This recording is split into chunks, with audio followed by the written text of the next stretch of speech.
दिवाळीची सुट्टी संपली आणि आता आपण परत दुसऱ्या सत्रामध्ये सुरुवात करत आहोत। मग दुसऱ्या सत्रामध्ये आपण सुरुवात करतो, दिवाळीची सुट्टी संपली। मग दिवाळीची सुट्टी सुरू होताना तुम्ही काय बघत होता, तर दिवाळीची सुट्टी कधी चालू होणार आहे, कुठल्या दिवशी कोणता सण आहे हे आपण बघत होतो। मग कुठला वार येतो, परत दिवाळी झाल्यानंतर बरेच जण गावी जाऊन आले। मग आपण हेही बघत होतो, अरे आई बाबांची सुट्टी किती दिवस आहे, मग तेवढे दिवसात आपण कुठल्या गावाला जायचं आहे, किती दिवस आपल्याला मिळतात। मग हे आपण कशामध्ये बघून ठरवतो रे? किंवा आता एखादा वेळ अर्थात जवळपासच तुमचा वाढदिवस आला असेल, तर तुमचं आधीपासून 1 महिनाभरापासून चालू असतं की आई माझा वाढदिवस आलेला आहे, मग माझा वाढदिवस कोणत्या तारखेला, तारीख तर ती फिक्सच असते, ती काही बदलत नाही, पण त्या दिवशीचा वार कोणता आहे हेही आपण प्लॅन करत असतो। समजा शनिवार रविवार आला असेल तर आपण बाबांना सांगतो, बाबा तुम्ही शनिवारी सुट्टी काढा, मग आपण बाहेर जाऊया किंवा दुसऱ्या कुठेतरी ट्रिपला जाऊया आणि आपण त्या पद्धतीनं तो दिवस साजरा करूया। मग हे बघण्यासाठी आपण कशामध्ये बघतो की कोणता वार आलेला आहे, तर निश्चितच तुम्ही आता सध्या वापरत आहात ते म्हणजे मोबाईलवर लगेचच तुम्ही काढता आणि बघता। पण पूर्वीच्या काळी मोबाईल नव्हते किंवा सध्या आता पण आपण सगळं जे काही काम करतो ते सगळं मोबाईलवर करत असतो, म्हणजे हे आधुनिक पद्धतीचं साधन झालं। पण पूर्वीचे वापरायचे लोक तर ते कशावरून काढायचे, किंवा वार बघायचा असेल किंवा एखादा महिना बघायचा असेल, आता गणपतीचा सण आहे तर तो गणपतीचा सण कधी आहे, किती तारखेला आहे, हे आपल्याला कशावरून कळायचं, तर कॅलेंडर म्हणजेच काय, तर दिनदर्शिका, त्यालाच मराठीमध्ये म्हणतात दिनदर्शिका। मग दिनदर्शिका आणि कॅलेंडर यांच्यामध्ये आपल्याला काय काय बघायला मिळतं, तर आणि त्याच्यावरून मुलांनी एकमेकांमध्ये साधलेला संवाद आहे। कोण संवाद साधतात याच्यामध्ये, तर दिनू आणि रहीम नावाचे 2 मुलं आहेत, ती एकमेकांशी याच्यामध्ये संवाद साधत आहेत। म्हणजेच काय, तर दिनदर्शिकेमध्ये आपल्याला काय काय शिकायला मिळतं, तर त्याच्यामध्ये मराठी महिने दिलेले असतात, त्याचबरोबर इंग्रजीही महिने दिलेले असतात। मराठी महिने 12 आहेत, इंग्रजी महिने सुद्धा 12 आहेत, पण प्रत्येक महिन्यामध्ये किती दिवस आहेत हे आपल्याला त्या दिनदर्शिकेतून दिसत असतं। त्याचबरोबर कोणतं साल चालू आहे हेही आपल्याला दिनदर्शिकेमध्ये बघायला मिळतं। त्याच्यानंतर आपल्याला वार दिलेले असतात, आठवड्याचे वार किती असतात, आठवडा म्हणतो आपण, पण 8 दिवसांचा असं आठवडा असं आपल्याला लक्षात येत असतं, पण 8 दिवसांचा नसतो, तो 7च दिवसांचा असतो। आणि त्याचे सोमवार, मंगळवार, बुधवार, गुरुवार, शुक्रवार आणि शनिवार आणि रविवार असे हे 7 दिवस त्याच्यामध्ये दिलेले असतात। त्या पद्धतीनं त्याच्यामध्ये तारखा दिलेल्या असतात, म्हणजे कोणत्या दिवशी कोणती तारीख आहे हेही आपल्याला कळतं। मग अशा या दिनदर्शिकेवरून त्या 2 मुलांच्यामध्ये जो संवाद साधलेला आहे दिनू आणि रहीम, तो आज आपण इथे बघणार आहोत। म्हणजे आपल्याला दिनदर्शिका कशासाठी अभ्यासायची, आपल्याला का आजी किंवा आजोबा हे एकमेकांशी काहीतरी बोलत असतील किंवा आई बाबा एकमेकांशी बोलत असतील, काहीतरी पुढचं प्लॅन करत असतील, तर ते नक्कीच आपल्याला सांगतात, जा रे बाळा तेवढं कॅलेंडर घेऊन ये, त्यालाच म्हणतो आपण दिनदर्शिका, जा रे दिनदर्शिका घेऊन ये। मग ते घेतात आणि वाचतात, मग त्यांना त्यातलं सगळं समजतं, पण आपल्याला काहीच समजत नाही। मग आपल्यालाही समजावं यासाठी आपल्याला दिनदर्शिकेचा अभ्यास करायचा आहे। तर आपण दिनू आणि रहीम यांच्यातला संवाद अभ्यासूया। बघा, दिनू म्हणतो, मित्रांनो, ऑगस्ट महिन्यात आपला स्वातंत्र्य दिन साजरा झाला। स्वातंत्र्य दिन म्हणजेच काय, ऑगस्टमध्ये 15 तारखेला स्वातंत्र्य दिन साजरा केला जातो।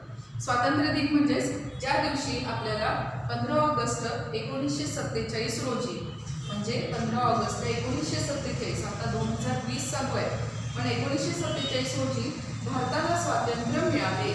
भारतावर इंग्रजांची सत्ता होती आणि इंग्रजांच्या सत्तेमध्ये आपला भारत हा पारतंत्र्यामध्ये होता, पण 15 ऑगस्ट 1947 रोजी भारताला स्वातंत्र्य मिळाले, तो दिवस आपण स्वातंत्र्य दिन म्हणून साजरा करतो। मग त्याच दिवशी आपण काय करतो रे, तर आपण 15 ऑगस्ट या दिवशी शाळेमध्ये येतो, रोजच शाळेत येत असतो। त्या दिवशी काय विशेष असतं, तर त्या दिवशी आपण सकाळी शाळेमध्ये येतो आणि झेंडावंदन करतो। मग झेंडावंदन कोणाच्या हस्ते असतं, तर प्रमुख पाहुण्यांच्या हस्ते असतं। मुलांच्या हस्ते करत नाही, कारण की ती अजून छोटी आहेत, त्यांनी काहीतरी महान कार्य केलेलं असेल, देशासाठी काम केलेलं असेल, किंवा खूप महान म्हणजे एखाद्या विषयामध्ये ते तज्ज्ञ असतील, अशी लोक आपण स्वातंत्र्य दिन रोजी झेंडावंदन करण्यासाठी बोलवतो। आणखी काय काय करतो आपण बघा, तर बघा, शाळेत झेंडावंदन झाले, प्रभात फेरी निघाली। प्रभात फेरी आपण नेहमीच काढतो, तुम्हालाही लक्षात आली असेल प्रभात फेरी म्हणजे काय, तर आपण एक वर्गातल्या मुलांची किंवा आपल्या शाळेतल्या सगळ्या मुलांची ओळख करतो आणि प्रभात फेरीमध्ये काहीतरी घोषणा असतील, स्लोगन्स असतील, घोषणा असतील, त्याचे आपण तक्ते तयार केलेले असतात, ते मुलांच्या हातामध्ये देतो आपण आणि अशी आपल्या परिसरामधून फेरी काढतो. त्यालाच म्हणतात प्रभात फेरी. प्रभात फेरी निघाली, भाषणे झाली. मग ह्याच्यामध्ये स्वातंत्र्य दिनमध्ये झेंडावंदन झाल्यानंतर प्रमुख पाहुणे भाषण करतात, त्यानंतर संस्थापक भाषण करत असतात, त्याचबरोबर मुख्याध्यापक भाषण करत असतात आणि विद्यार्थ्यांना स्वातंत्र्य दिनाचं महत्त्व समजून सांगत असतात. म्हणजेच भाषणे झाली. मुलांना खाऊ दिला आणि त्या दिवशी विशेष म्हणजे कोणता वेगळा खाऊ मिळत नाही मुलांना. कोणता खाऊ असतो माहिती आहे ना तुम्हाला? तर त्या दिवशी मुलांना जिलेबीचा खाऊ दिला जातो. काही शाळांमध्ये पेढे वाटले जातात. मग त्या दिवशी मुलांना खाऊ दिला. आता 26 जानेवारीला आपल्या शाळेत प्रजासत्ताक दिन साजरा होईल. प्रजासत्ताक दिन आणि स्वातंत्र्य दिन हे 2 राष्ट्रीय सण म्हणून साजरे केले जातात. मग प्रजासत्ताक दिन म्हणजे काय? तर बघा, प्रजासत्ताक दिन म्हणजे 15 ऑगस्ट 1947 आपल्याला स्वातंत्र्य मिळालं. पण 26 जानेवारी 1950 म्हणजे इथं 47 आहे आणि इथे 1950 आहे. म्हणजे 3 वर्षानंतर रोजी भारत प्रजासत्ताक राष्ट्र म्हणजे काय? तर स्वतःचं राष्ट्र निर्माण झालेलं आहे, म्हणजे स्वतःकडे ती सत्ता आलेली आहे असे घोषित झाले. तो दिवस आपण प्रजासत्ताक दिन म्हणून साजरा करतो. स्वातंत्र्य दिन म्हणजेच काय? तर त्या दिवशी आपल्याला स्वातंत्र्य मिळालेलं आहे आणि प्रजासत्ताक दिन म्हणजे 26 जानेवारी 1950 रोजी भारताला प्रजासत्ताक राष्ट्र म्हणून घोषित करण्यात आले, म्हणून तो दिवस आपण प्रजासत्ताक दिन म्हणून घोषित करतो. मग 15 ऑगस्ट झाल्यानंतर प्रजासत्ताक दिन हा आपण शाळेमध्ये साजरा करणार आहोत. मग रहीम काय म्हणाला बघा, दिनू तुला कसे रे कळते कोणत्या दिवशी काय साजरे होणार आहे, कोणत्या दिवशी सुट्टी आहे? दिनू हा त्यातल्या त्यात नेहमी घरी त्याच्या दिनदर्शिका जर बघत असतील तर तोही त्याच्यामध्ये सहभाग घ्यायचा आणि तोही त्याच्यामध्ये बघायचा. मग तो बघायचा म्हणून त्याला त्यातलं माहिती होतं. मग रहीम विचारतो, अरे तुला कसं कळलं रे? तू कसं काय, तुला सगळं कसं माहिती की कोणत्या दिवशी काय आहे? तर दिनू काय म्हणतो बघा, त्यात काय एवढे? अरे घरी दिनदर्शिका असते ना, त्यात सर्व माहिती दिलेली असते. घरी दिनदर्शिका असते, त्याच्यामध्ये सर्व माहिती दिलेली असते. आता डिसेंबर महिना सुरू झालेला आहे. मग डिसेंबर महिन्यामध्ये डिसेंबर संपल्यानंतर परत जानेवारी चालू होणार. मग त्यावेळेला 2020च्या ऐवजी काय चालू होणार? नवीन वर्ष 2021 चालू होणार आहे. मग त्याच्यामध्ये परत नवीन कॅलेंडर आपण आपल्या घरी आणतो, त्यालाच म्हणतात दिनदर्शिका. आणि तो दिनू काय सांगतो, अरे प्रत्येकाच्या घरी दिनदर्शिका असते, त्याच्यात आपल्याला हे सगळं कळतं.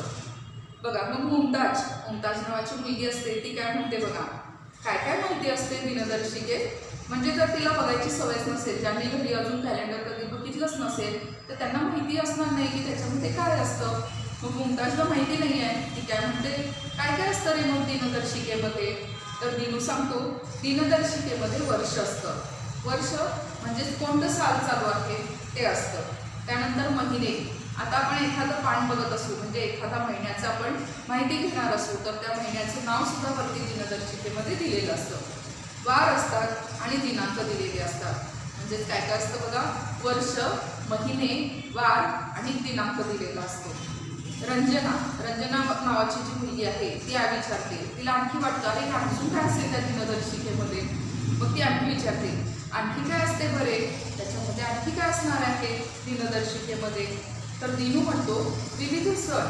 म्हणजे आता ह्या महिन्यामध्ये कोणते सण आहेत ते त्याच्यामध्ये दिलेले असतात. उत्सव दिलेले असतात. काही ठिकाणच्या जत्रा असतात, यात्रा असतात. मग ही माहिती आपल्याला त्या गावी गेल्यावरच माहिती व्हावी असं नाही. तर ते आपण कॅलेंडर बघितलं, दिनदर्शिका बघितली की त्याच्यामध्ये त्याचा उल्लेख केलेला असतो की कोणत्या गावाची जत्रा आता सुरू होणार आहे, तेही आपल्याला कळतं. थोर व्यक्तींची जयंती. थोर व्यक्ती म्हणजे आता कोणत्या महान व्यक्ती आहेत? तर महात्मा गांधीजी आहेत, राष्ट्रपिता आपण त्यांना म्हणतो, लोकमान्य टिळक आहे, सुभाषचंद्र बोस आहे, हे सगळे स्वातंत्र्य सैनिक आहेत. अशा या थोर व्यक्तींची जयंती. जयंती म्हणजेच काय बघा, तर जयंती म्हणजे थोर माणसांचा जन्मदिवस. जन्मदिवस म्हणजेच वाढदिवस. ज्या दिवशी त्या थोर माणसांचा जन्म झालेला आहे तो दिवस आपण जयंती म्हणून साजरा करतो. तर अशा थोर माणसांची जयंती सुद्धा दिलेली असते. पुण्यतिथी. पुण्यतिथी म्हणजे काय? तर पुण्यतिथी म्हणजे थोर माणसांचा मृत्यू दिन. आता हे जे आपण मी थोर नावं सांगितलेली आहे त्यांची जी जयंती आपण साजरी करतो ते आता हयात नाही, म्हणजे ते आता आपल्यासोबत नाही आहे. म्हणजेच ते काय आहे, एक्सपायर झालेले आहेत, वारलेले आहेत. तर त्यांचं काय करतात, मग त्यांचा जो मृत्यू दिन येतो म्हणजे ते मृत पावलेले आहेत तर त्यांचा जो मृत्यू दिन असतो तो म्हणजे पुण्यतिथी. जयंती आणि पुण्यतिथी यांच्यातला फरक लक्षात आला. इथं जयंती म्हणजेच जन्मदिवस म्हणजेच वाढदिवस आपण साजरा करतो आणि तो मृत्यू दिन म्हणजे ज्या दिवशी त्यांचा मृत्यू झालेला आहे, ते मयत झालेले आहेत, तो दिवस आपण पुण्यतिथी म्हणून साजरा करतो. या जयंती आणि पुण्यतिथी या दोघांचाही उल्लेख त्या कॅलेंडरमध्ये केलेला असतो. बघा, विविध सण उत्सव दिलेले असतात. थोर व्यक्तींची जयंती, पुण्यतिथी असे दिनविशेष असले दिलेले असतात. दिनविशेष म्हणजे प्रत्येक दिवसाचं काय विशेष आहे हेही आपल्याला त्या दिनदर्शिकेमध्ये बघायला मिळतं. हेमांगी नावाची मुलगी आहे, ती काय म्हणते बघा, दिनू तुला तर फारच माहिती आहे रे, कारण की दिनू नुसतं शाळेत दिलेला अभ्यास करत नाही तर त्याचबरोबर तो इतरही स्वतंत्र अभ्यास करत असतो. म्हणजे आपण जेवढं वेगवेगळं आपण साधनं वापरू तेवढं आपल्या अभ्यासामध्ये ज्ञानामध्ये भर पडत असते. आता हे दिनदर्शिका हा टॉपिक तुम्हाला आता अभ्यासाला आलेला आहे, 17वा टॉपिक आहे. पण दिनूने ह्याच्या आधीच अभ्यास केलेला आहे. ह्याच्या आधी अभ्यास तर केला म्हणजे त्यानं पुस्तक वाचलेलं आहे असं आहे का, तर नाही. घरी असणारी दिनदर्शिका आपण जेव्हा बालकांसोबत असतो तेव्हाही त्यानं वाचन केलेलं आहे. म्हणजे जेव्हा आपल्याला वाचायला येतं तेव्हा आपण नवीन वाचन केलं पाहिजे तर आपल्याला वेगवेगळी माहिती मिळणार. म्हणूनच ती हेमांगी म्हणते बघा दिनू तुला तर फारच माहिती आहे रे, किती छान माहिती आहे तुला. मग दिनू काय सांगतो बघा, हो मी रोज सकाळी दिनदर्शिका वाचतो. तो रोजच सकाळी दिनदर्शिका समोर घेऊन बसतो आणि रोज त्याचं वाचन करतो. मगच शाळेत येतो आणि मग तो शाळेत येतो. त्यामुळे त्याला काय होतं बघा, त्यामुळे परिपाठामध्ये मला माहिती सांगता येते. परिपाठ म्हणजेच काय, तर माहिती सांगण्याची तासिका. म्हणजेच काय, आपण जे सुरुवातीला प्रार्थना घेतो, श्लोक घेतो, जनगणमन राष्ट्रगीत घेतो आपण, त्याच वेळेला आपण बातमी सांगतो, बोधकथा सांगतो, दिनविशेष सांगतो. दिनविशेष म्हणजे काय, आजचा दिवस काय विशेष आहे हेही आपण सांगतो.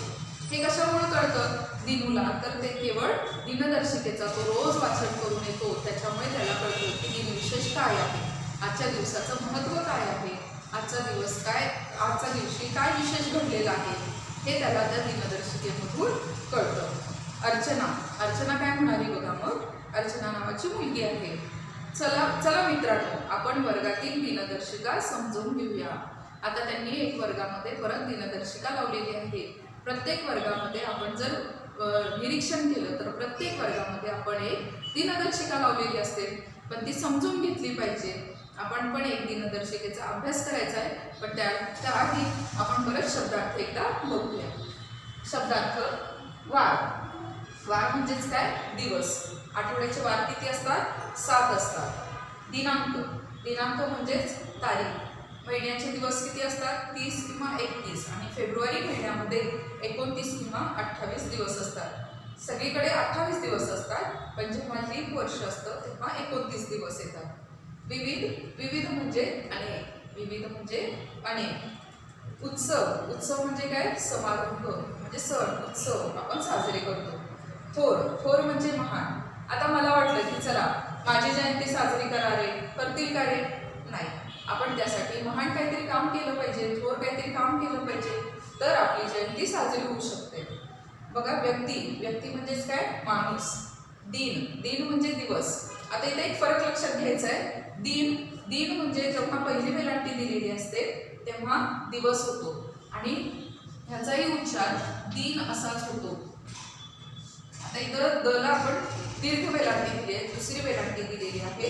इथं पहिली वेलांटी दिली तर दिन असा पटकन उच्चार होतो, पण इथं उच्चार करताना दिन असा होणार आहे.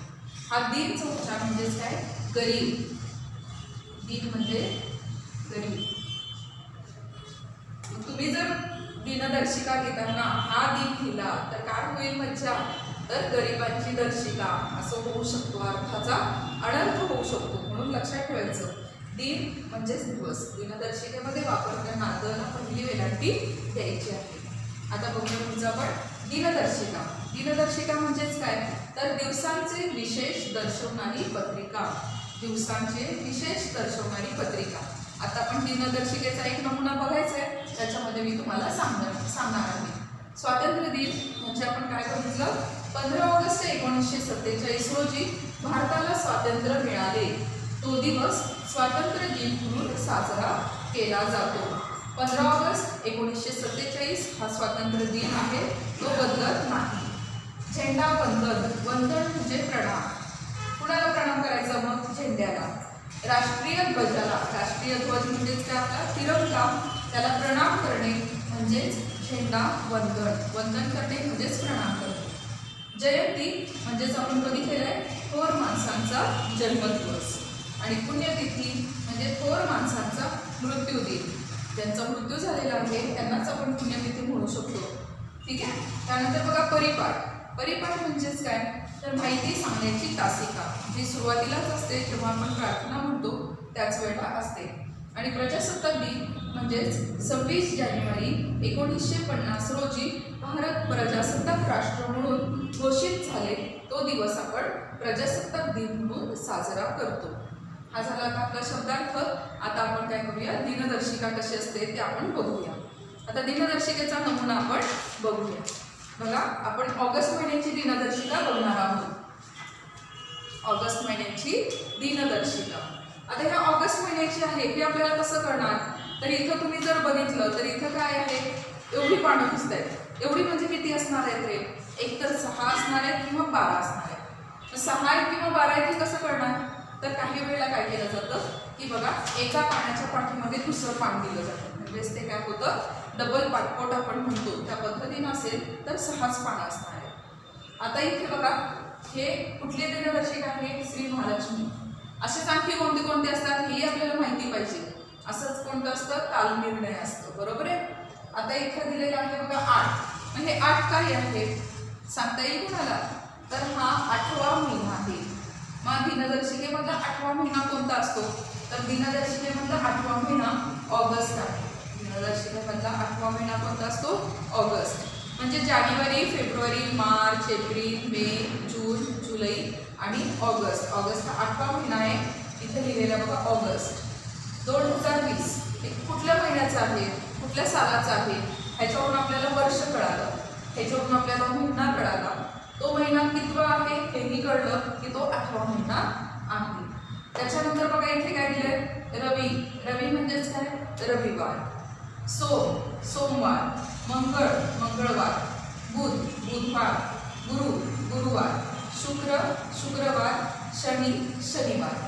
त्याचबरोबर इथे खाली काय दिलेलं आहे बघा, SUN, सन, MON, मठ, TU, EPU, WED, THU, FRI आणि SAT. म्हणजेच हे शॉर्ट फॉर्म दिलेले आहेत इंग्रजीमध्ये. म्हणजेच तुम्ही इंग्रजी नावं सुद्धा त्याच्यामध्ये बघू शकता आणि मराठी नावं सुद्धा बघू शकता.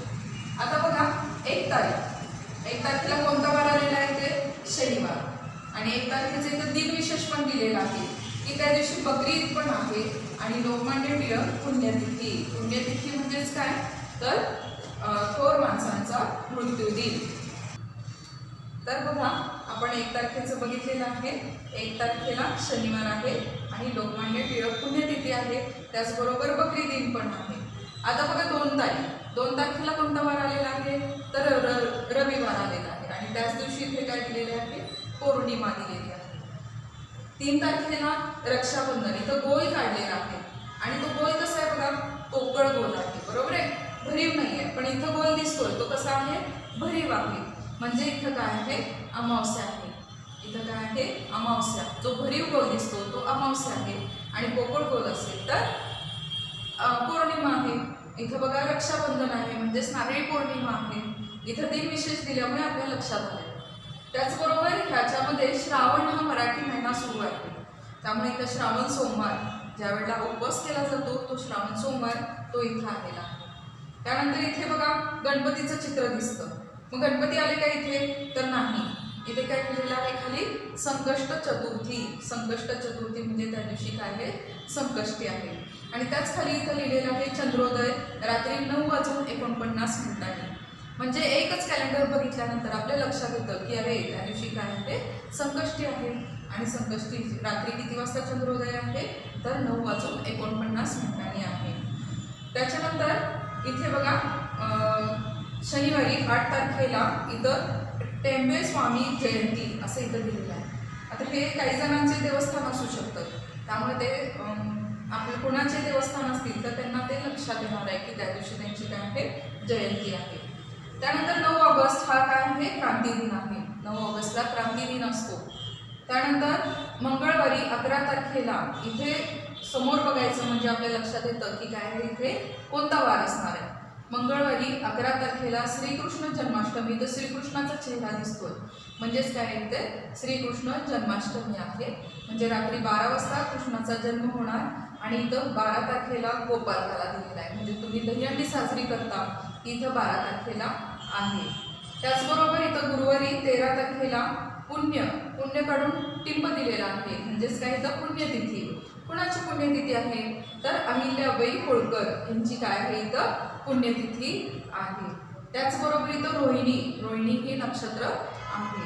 नक्षत्रांची सुद्धा नावे याच्यामध्ये आपल्याला कळू शकतात. त्याच्यानंतर शनिवारी 15 तारखेला स्वातंत्र्य दिन आहे. इथं झेंड्याचं चित्र दिलेलं आहे. त्याच्यावरून आपल्याला कळणार आहे की तिथं काय आहे स्वातंत्र्य दिन आहे. म्हणजे जे आजी आजोबा असतात त्यांना वाचायला येत नाही, त्यांना या चित्रांवरून सुद्धा कळू शकतं की अरे त्या दिवशी काय कार्यक्रम असणार आहे, काय विशेष असणार आहे. इथं झेंडा आहे म्हणजे स्वातंत्र्य दिन आहे. इथं गणपतीचं चित्र आहे म्हणजे संकष्टी आहे. इथं श्रीकृष्णाचा चेहरा आहे म्हणजे इथं श्रीकृष्ण जन्माष्टमी आहे. हे त्यांना कळू शकणार आहे.